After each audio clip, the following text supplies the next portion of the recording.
Good morning. Pleasure to be in New York City this morning. Pleasure to see all your smiling faces, as usual. Okay, not all smiling. Let me introduce the people who are here today. Besides just introducing them, let me just say to them, on behalf of myself and the people of the state, I want to thank the people who are at this table, and many people who are on the team who are not at this table, who have just done extraordinary service for the people over these past 108 days. This was a degree of difficulty and a challenge for government dealing with this coronavirus, challenge for society, unlike anything we have seen in my lifetime. And my lifetime is pretty long.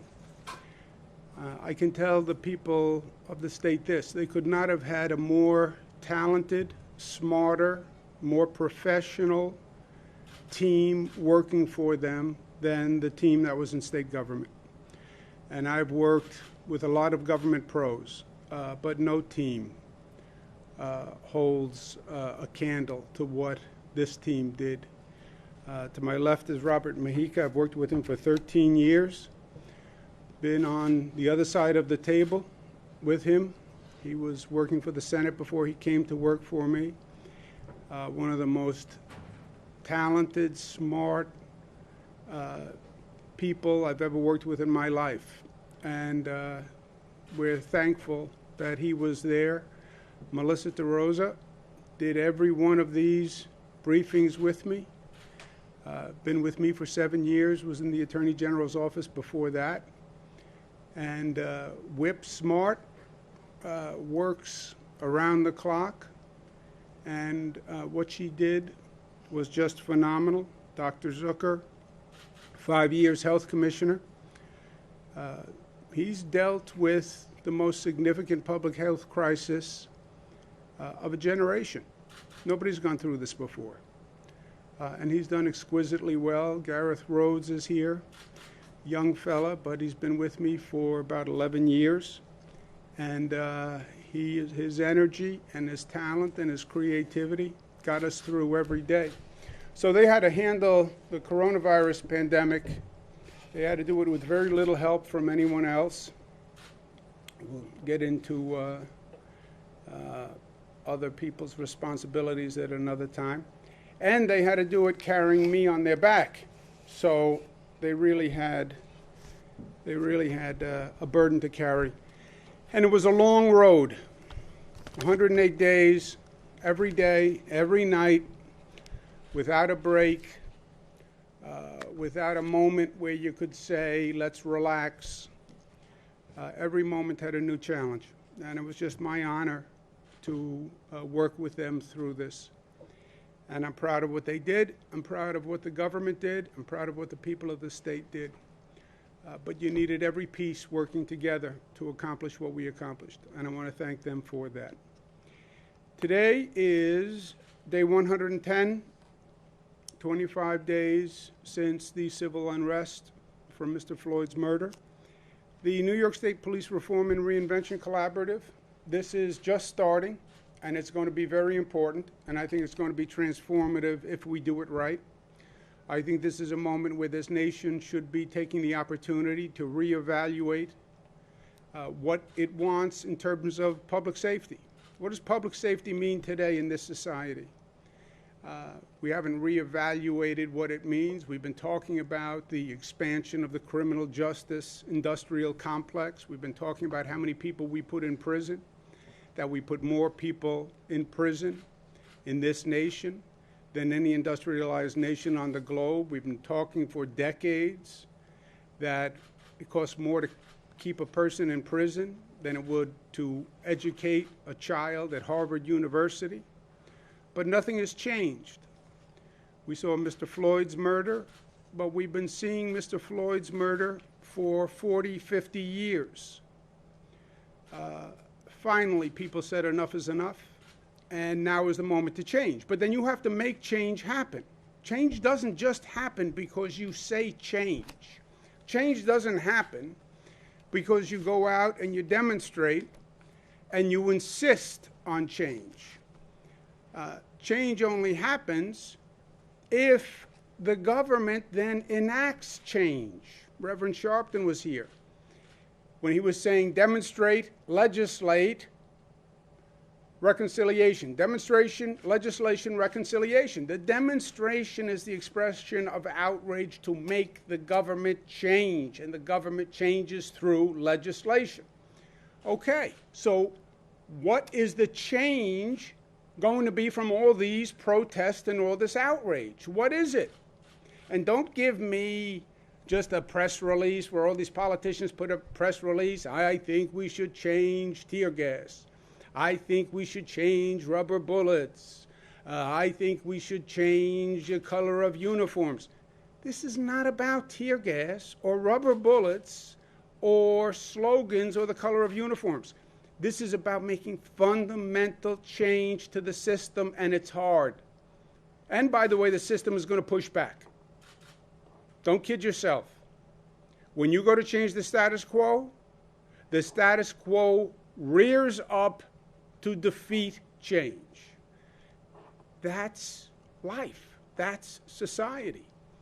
What we're saying in the state is to accelerate this and engage it, local governments and police departments have to come together, have to have the discussion in a collaborative, come up with a plan, and pass it through a legislative body. New York City means that city council has to pass it by April 1. Have the hard conversation. Come up with a plan, but get it done by April 1 if you want funding from the state. And answer the tough questions that will actually bring about change. What functions do you want the police department to do? That's where this starts. Then, what staff do you need to do that? Reduce the police department. Reduce the police department. What do you want it to do? And then what is the staffing for that police department with those functions? Defund. What does that mean? What is the budget? The budget is what you need to pay for the staff after you decided what functions you want to perform. What is your use of force policy? Demilitarize the police. What does that mean? What equipment do you want to take away? What procedures do you want to take away? What is the transparent disciplinary process? How does that work?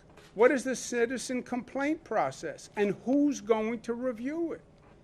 How do you use data to drive deployment? How do you address bias within the police department, which is so real and has been in existence for so long? How do you link the police with the essential services, with the mental health, with the substance abuse, etc.? Those are the real questions. Those are the questions you have to answer to actually have the change we should have. And if we use this moment where change is actually possible, that has to be done community by community. Because what New York City is going to want is going to be different than what Buffalo wants, is different than what Albany wants, and that's the way it should be. But we need leadership on the local level to stand up and start this real process and this real discussion. On reopening, New York has been smart about handling the coronavirus crisis. Smart means we follow the facts. We did testing yesterday. We do testing every day. We did 68,000 tests yesterday. Just think about that, 68,000 tests in one day, okay? Sounds like a lot. It is. It's more than any state, more per capita than any state, more than any country on the globe per capita. Yay, New York. 68,000 tests, big sample. What did it say? 0.9, less than 1% positive. Lowest percent positive since we have started. Lowest percent positive since we have started. Highest number of tests, lowest percent positive. Highest number of tests because we've been ramping up testing. So that is just great news. And that's why I am in such a happy-go-lucky mood. That's why I am a cool dude in a loose mood. You look at all the numbers in the chart, all the numbers in the chart are good. New York City, we reopened. Yesterday we were at 1%. When we started on Saturday, 1.4. So 1.4, 1.3, 1.2, 1.2, 1. Great, great, great, great.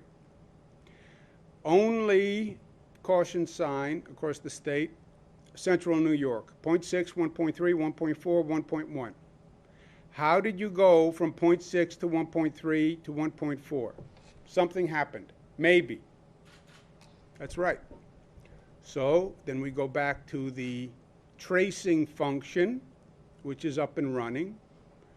Go trace the positives and see if they lead us to anything. They did. In Central New York, Oswego, there is an apple manufacturing plant where they take apples and they process apples for sale. And there is a cluster of cases in that apple manufacturing plant, about 34 positives in one plant. That's bad news, but it's also good news. That's the way this is supposed to work. You see an increase in the numbers. You trace the increase. Does it lead anywhere? Were they at the same party? Are they at the same employer? Were they at the same protest? In Oswego, they were working in the same plant. Get to that plant, address it. But other than that, all the numbers have been good. New York City, you see by borough, we can look at the numbers, and it's all been good. Lowest number of hospitalizations since we started. Amen. Number of deaths ticked up a little bit, but the overall curve is the lowest we have seen. So it is all good news all across the board. Our New York City reopening, the way we do this, the way we've done it in every region across the state, is we compile all the data. When we get near the end of that phase, we have state officials review it, and we then have global experts review that data to make sure there's nothing in the data that we're missing. And we don't look at just the top line data that I show you. Not that you are not public health experts also, and statisticians and scientists, and you would be able to see things in the data. I believe that about you, Andrew, not Zach. We have global experts who look at the data, and when they sign off, then I sign off. I do not sign off until they sign off. So they're reviewing the New York City data. It's supposed to go on Monday.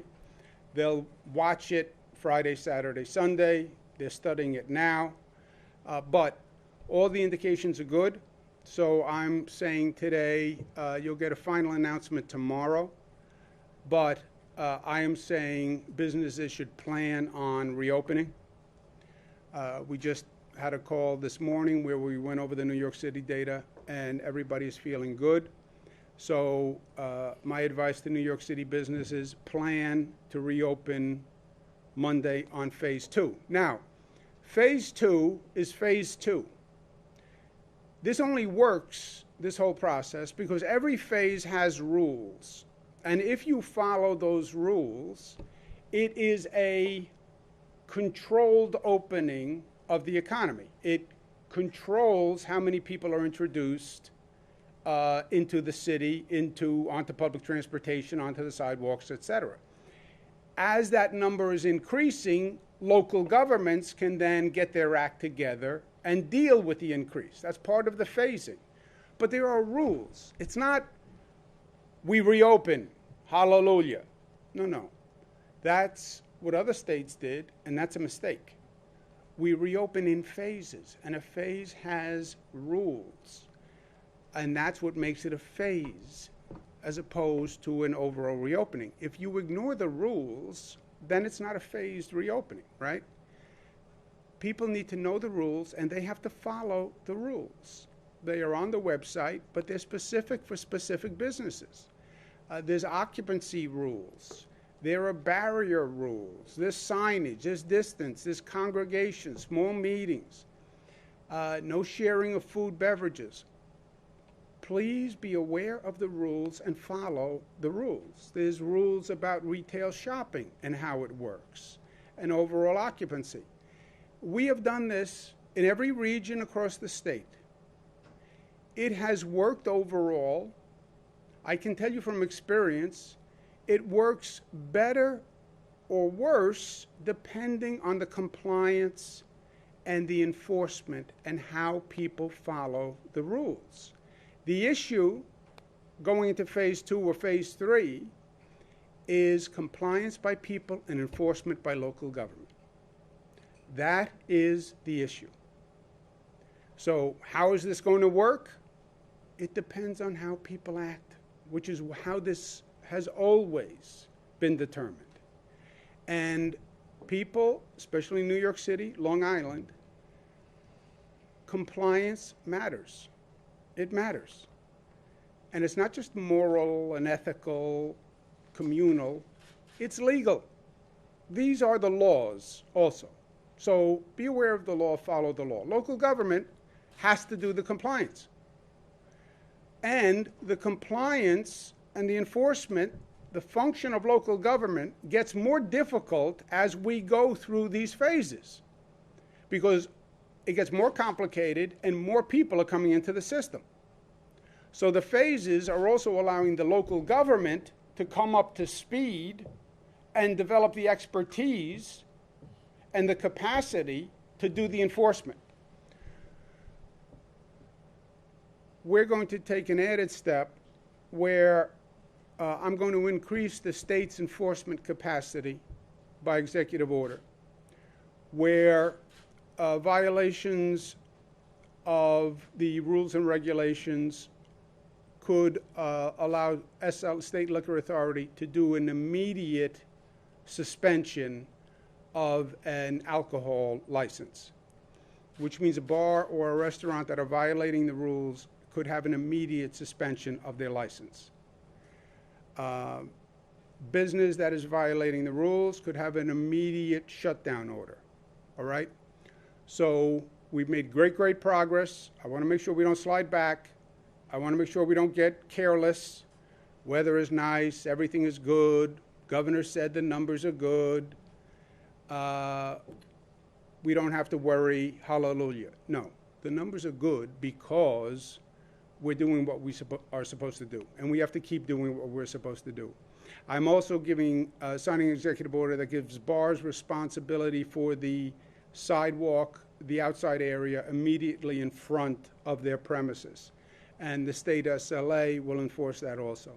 But I need local governments to do their part. As we go through the phases, the responsibility of the local governments increase. The state cannot do enforcement on these local issues all across the state. We don't have enough people. SLA doesn't have enough investigators. We need the local governments to do their part. And I know nobody likes to be the bearer of bad news. This is not bad news. When people follow the rules, the infection rate stays down. That's called good news. But local governments have to do their part. New York State is also issuing guidance today for colleges and universities that are planning September fall reopenings. And we are asking them to develop plans. We still need more data between now and September to make a definitive determination, but we want to make sure we're starting to prepare. We're starting to prepare plans for K-12. We're doing the same with college guidance. And colleges can go and get examples of considerations, but we need reopening plans, monitoring plans, containment plans, and shutdown plans. Last point, but a big point. This is a pivotal moment in this country. You look at what's going on across the nation, and people should be concerned. You're seeing the virus go up across this country. Concerns me that you see other states going up. Concerns me as an American. Also concerns me on a parochial level because those people in those states may get on a plane, may land at JFK, and this could start all over again. That's how we got here the first time. How did the number of cases get so bad so quickly? People came from Europe to JFK. And nobody told us that the virus was in Europe. That's the fact for the history books. Everybody said the virus was in China. Look at China, look at China, look at China. Yeah, baloney. It wasn't in China. It left China, went to Europe, it came here from Europe, and 3 million Europeans landed at JFK January, February, March. March, the nation did the European travel ban. By then, 3 million Europeans had come. And that's how the virus came. We now have the virus under control. Yeah, but Florida doesn't, and Texas doesn't, and these other states don't. And what happens if they get on a plane and they come to JFK? So we get the infection rate down, and then because other states are high, we could have a problem. This country has to wake up and smell the coffee, right? And let's realize the facts that are going on as we sit here this morning.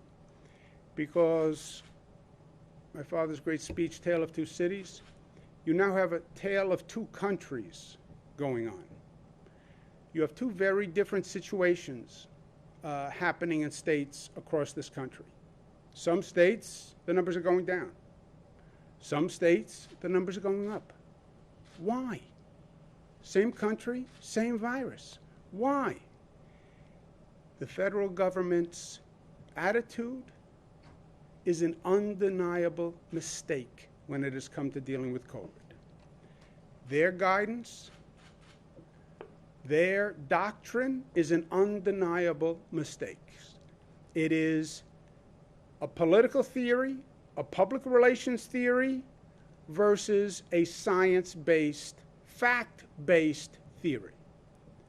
The White House, from the day one, has been operating on a pure political ideology. We should reopen, get the economy going, government shouldn't be slowing down the economy. It was all political. It was all public relations. Based on what fact? Based on what science? None. It was all political ideology. We said here in New York, this is not about politics. Virus never said to me it's a Democrat. Virus never said it's a Republican. No test ever said that. Dealing with a virus is a matter of science. It's a matter of fact.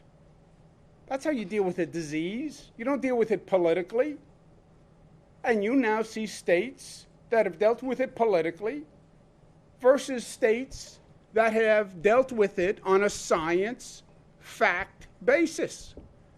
And you see the virus spreading in states that have an unmanaged reopening. Well, because they always have an excuse, it's not really increasing. The number of tests are increasing. I don't even know what that means. More testing does not mean the viral spread is increasing. You know how you know that they're being disingenuous? The number of people in those states who are getting sick is increasing. Forget the numbers. More people are walking into hospitals. They're not walking into hospitals because they're feeling well. You walk into a hospital when you're sick. And the number of people who are getting infected and getting sick and walking into a hospital is going up in these states. Undeniably. And you can go state by state. It's Arizona, it's Texas, it's Florida, it's North Carolina, it's South Carolina, it's Utah, it's Montana, it's Alaska. It's 20 states are on the increase. And then compare that to New York, where we are on the decrease. Day after day after day. We've been on the decrease for the past 60 days. 2 months of decline, they're going up now. How do you explain that? What happened with this virus? What happened with this pandemic? From the get-go, was always going to be dependent on what we did. There was no preordained path. There was no preordained curve. Nobody knew. I spoke to every expert on the globe. Nobody knew. Second myth, listening to them last night. All the projection models were wrong. No, the projection models weren't wrong, because the projection models were never projection models. The projection models were really extrapolation models. What does that mean? The projection models never said, this is what's going to happen in New York. The projection model said, if this is what you do, this is what will happen. It's not really a projection. If this is what you do, this is what will happen. That's what the models did. If you tell me you are losing 1 pound per day, they say, I will tell you you're going to lose 7 pounds per week. If you tell me you're going to lose 2 pounds per day, I'll tell you you're going to lose 14 pounds per week. Yeah, thank you. But it's all based on what we said we were going to do. The White House knew this. March 31st, their White House coronavirus task force. What's going to happen with the COVID virus? Oh, 2 options, depending on what you do. Option 1, best case scenario with mitigation. What is mitigation? Close down, social distancing, wear a mask, hand sanitizer, all those mitigation efforts that the states without reopening plans, without a managed reopening, they have no mitigation. The White House says, with mitigation, 100 to 240,000 deaths.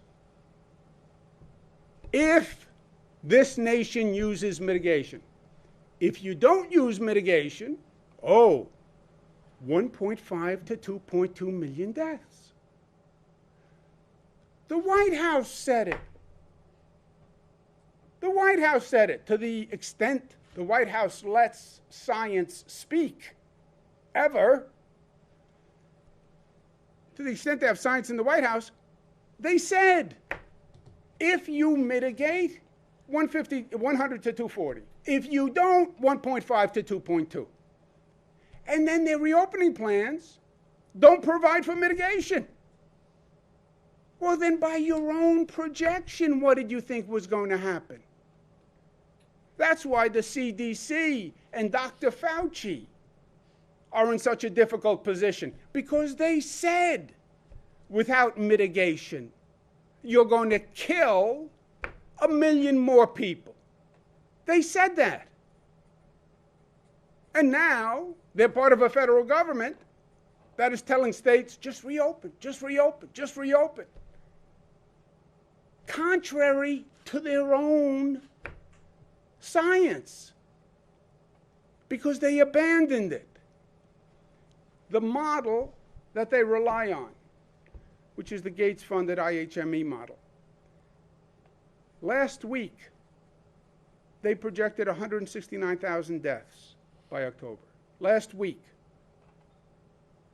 This week, the projection changed. 200,000 deaths. Why did the projection change? They'll say on Fox TV, not to pick any particular network, the model was wrong. No, the model wasn't wrong.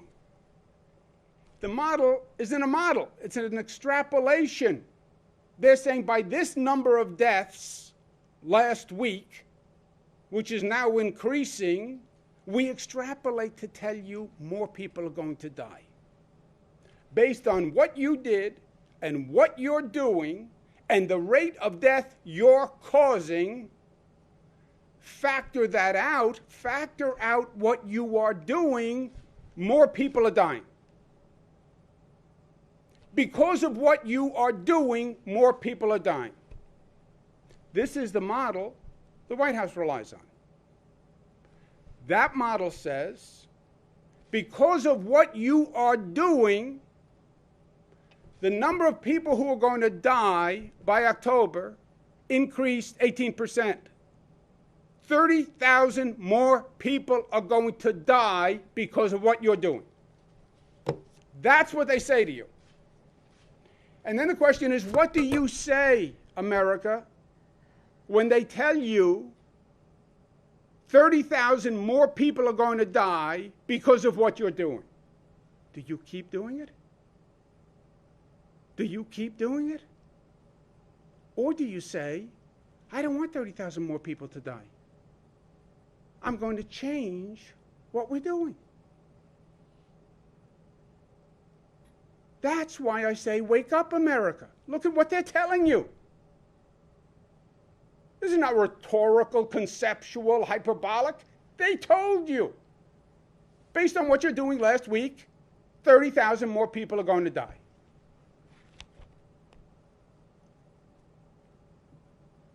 This is New York. I want someone to put this up at my eulogy. PowerPoint eulogy. Make a note. You're going to be there. Be the first time Rob smiles, I think.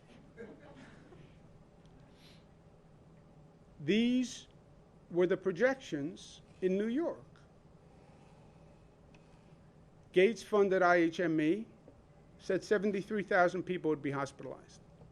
Columbia said 136,000 people, just in New York City.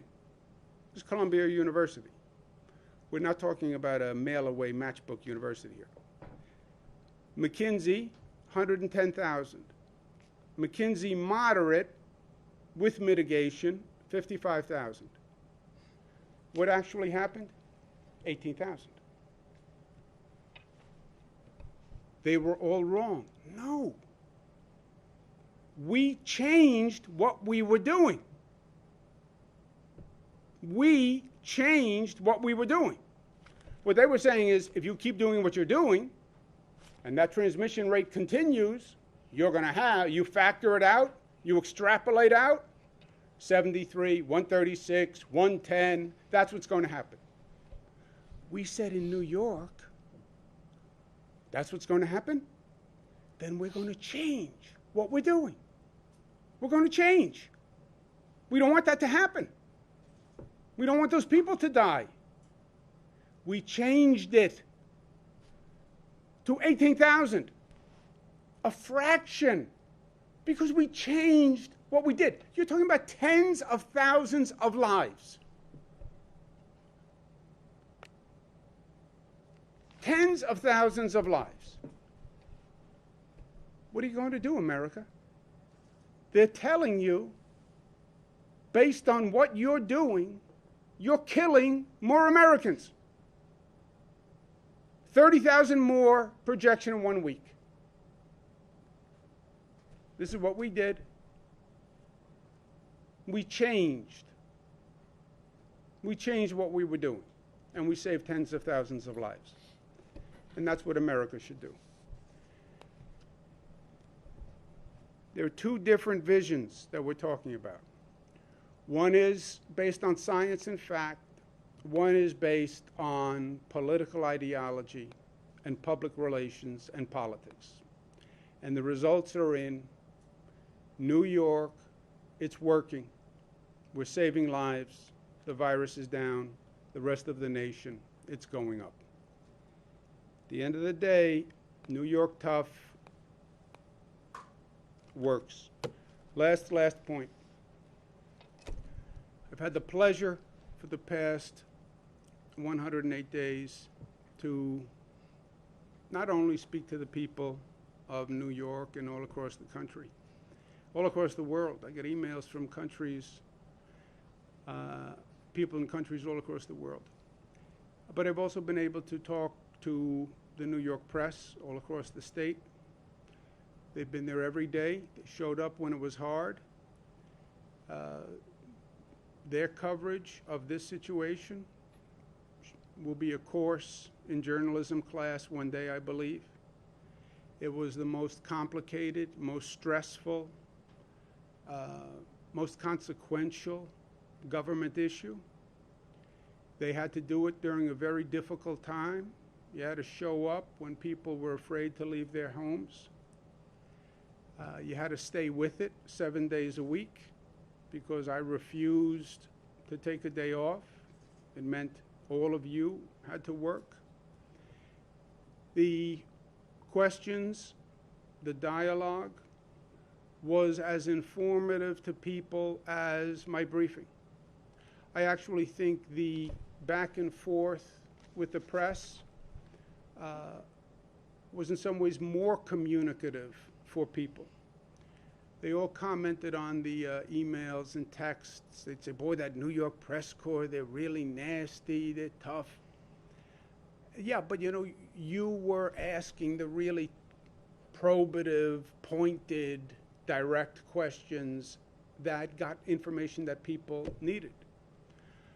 So if you are me, it's not always fun to sit up here and take the direct question. You feel a little bit like a pincushion. Boop, boop. But I have tremendous respect for what you did and how you did it. And you did a great public service. And it worked. And the government journalism dynamic, I studied all my life. I lived all my life. My father had a lot of great friends in journalism. And I watched it at the kitchen table. I watched the dynamic work between great journalists and my father, who was a great government official. And I watch it now with my brother Chris on a different level that we don't have to get into. But it worked. It worked here. And I want to thank you, and I want to applaud the press all across the state. I've been everywhere during this period of time because I wanted to be, from Buffalo to Long Island. And I've been before all the press. And you've done a great, great service. And I think it all worked. The totality worked. We had 59 million people tune in to the briefings over the past 108 days. 59 million people. We only have 19 million people in the state of New York. And that counts everybody. 59 million people. And it was the briefings, and it was the dialogue, and it was the drama. And we communicated, and we gave people information, and we gave people comfort, and we gave people hope, and we gave people a plan, and we gave people a vision, and we empowered them. I think most of all, they got the information they desperately needed so they could make decisions about their own life and their own health and what to do with their kids. They needed that desperately. Information they could trust, credible information that they could trust. And we did that. And I've been through a lot of challenges in government, but I've never been through this before. And I hope none of us go through this again. But I just wanted to thank you on a personal level for that. I know it couldn't have been easy for you because it was hell for me, and we all lived it together. So you have my deepest respect. Questions? Governor, first of all, let me just say thank you for saying that. I assume you meant me. Of course, Zach. It's all about you always. We know that. I just wanted to ask you about the Supreme Court recent rulings, not only DACA, but also the affirmation of gay rights. Are you surprised by the turn the court has taken? A lot of people thought that with Trump, and he's made 2 appointments to the court, that the court would take a more conservative approach.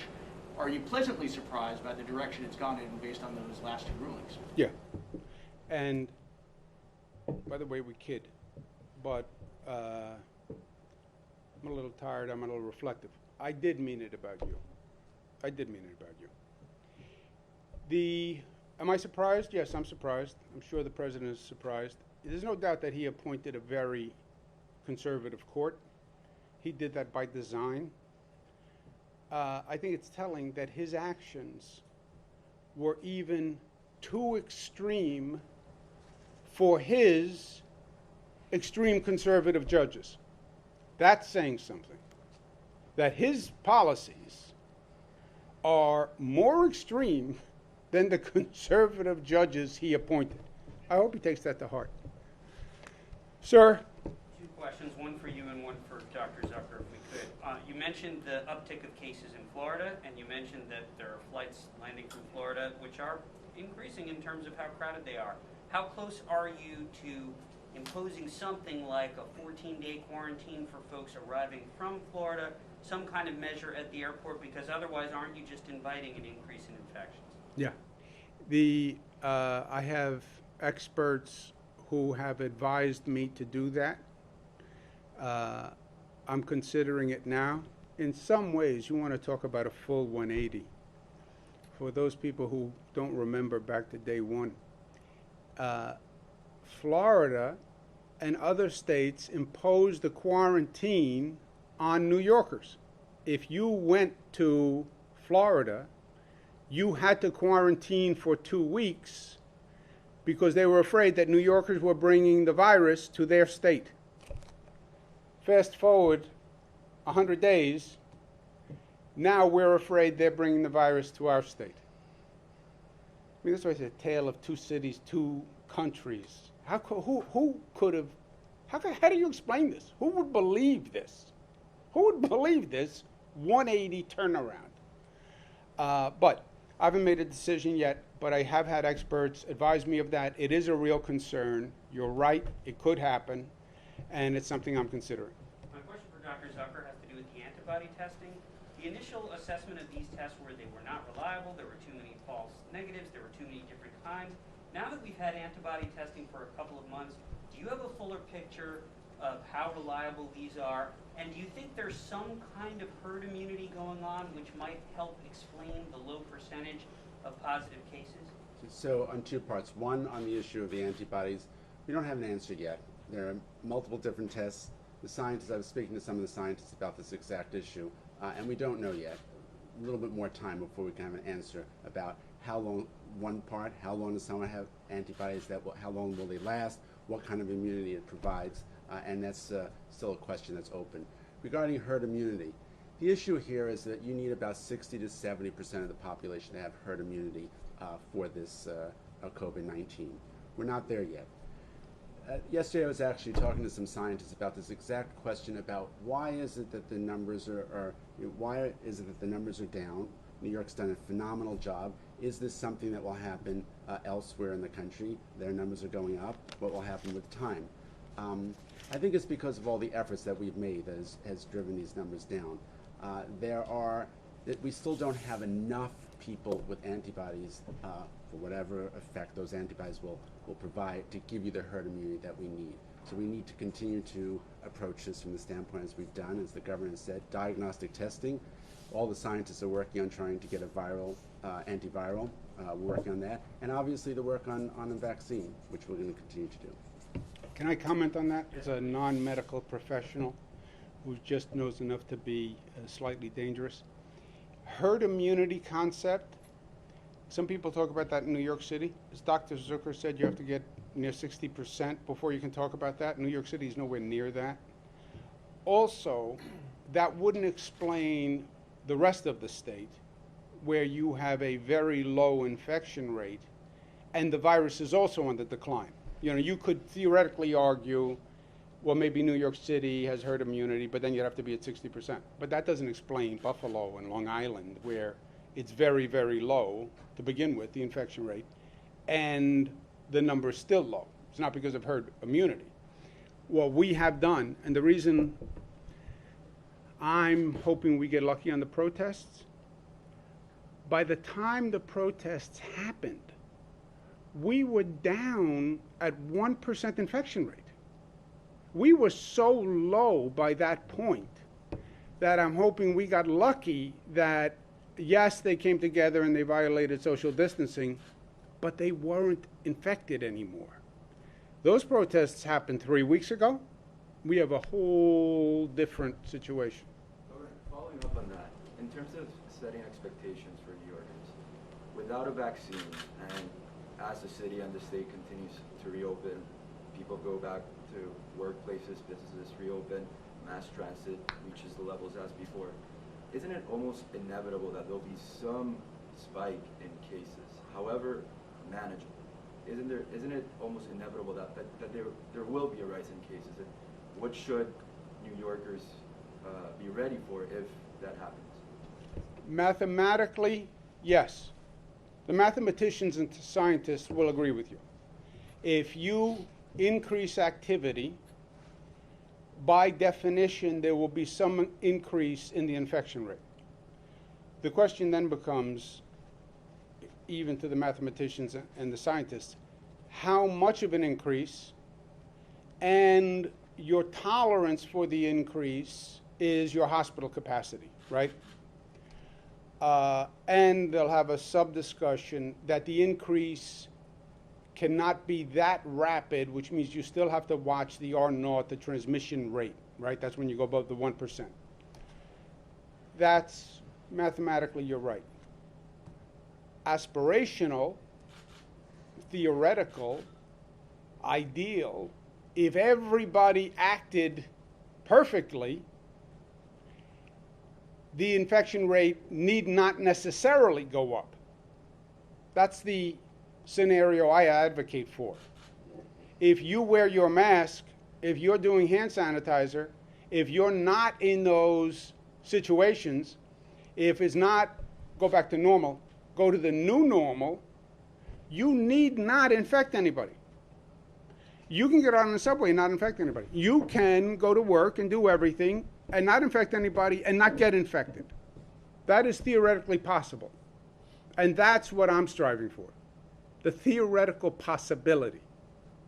And on a related note to coronavirus, I guess, about 100 lawmakers signed a pledge recently saying that they don't support budget cuts, that they support raising taxes. And as we all know, you have concerns with letting New York City borrow money. We still haven't seen any federal aid materialize. Is raising taxes something that you would seriously consider to fix a budget shortfalls? I have no specific plans on the budget. It is purely dependent on what the federal government does. As dysfunctional as they are, I do not believe they're going to bankrupt states across the country, for the simple reason that it will tank the financial markets. You will see the Dow Jones drop like a stone in the water. And this is all a political calculus for them. And they're running for re-election. And they believe that their re-election hopes are proportionate to the increase in the Dow Jones. So if they're watching the Dow Jones to calibrate their re-election chances, they will not want the stock market to drop. They won't want their rich friends to be less rich, so they won't bankrupt the states. But if the federal government gives money and there's still a difference in the budget, would you support raising taxes forward, doing the budget cuts that you have vowed to make it? Then we had to have to see, Louis, you can't do that in the abstract, you know. You have to see what it is. The what if. What if I drop dead tomorrow, I'm not even there, then I don't have to worry about anything. Governor, you're approaching your last press conference or daily press conference. You've been holding these briefings daily since March 1st, if I'm not mistaken. And many people were joining, as you said, millions of people from different states. I'm from Argentina, I work for the media there, for Latin America too. Many people were asking me, can he be the candidate instead of Joe Biden? Cuomo for president was trending topic. Cuomo sexual was trending topic. So how do you see yourself? You always said you don't have a political agenda. Do you see maybe yourself as a candidate in 2024, or what's next? That is a good question. What's next? First, I'm not going anywhere, right? I'm saying I'm going to stop the daily briefings because the daily briefings were all about coronavirus. And we are on the other side of the mountain. To me, I've been watching that mountain every day. And we started on the base and we went up and we came down and we took that journey together, and the journey is over. I hope the journey stays over. I hope there's no second wave. I hope there's not another wave in the fall. I hope we don't get a lot of people coming from other states and they raise our infection rate. I hope New Yorkers stay compliant and local government does their job and we keep the rate down. So I hope there was only one mountain. I'm not interested in a journey across a mountain range, right? We don't want multiple mountains. This is it for me. One mountain was good. I'm just not going to do the daily briefings. I also want to say to New Yorkers and people who have been watching, we accomplished what we set out to accomplish.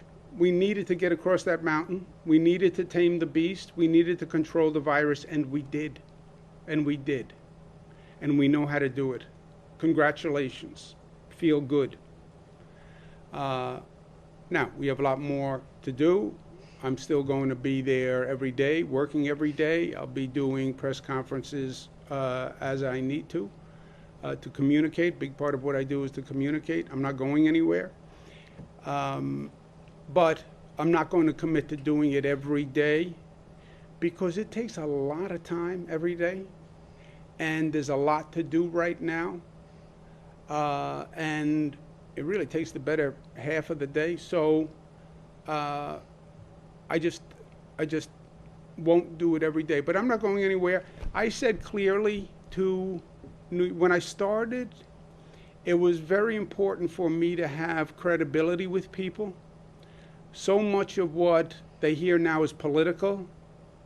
You watch this news station or this news station, you get Democratic news, you get Republican news.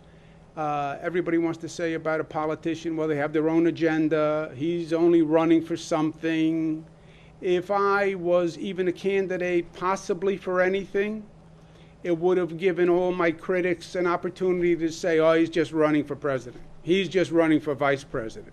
And that would have diminished me and my credibility. And what I was trying to say to people, I know you need information, and I know you want to be able to trust the information. And I know you don't really trust politicians because you think they always have their own agenda. I have no other agenda. I'm not running for anything, period. No president, no vice president, not president of Argentina, not president of Italy, not prime minister. I'm not doing anything. I'm not running for anything. I have one agenda, which is to work for you.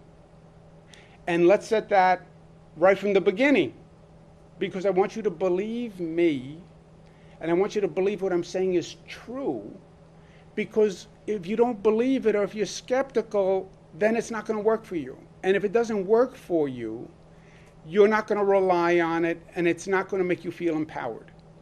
So I made clear from day one, with all the hard questions from these tough reporters, you promise ever, never, ever cross your heart, hope to die, everything, just to take the politics off the table.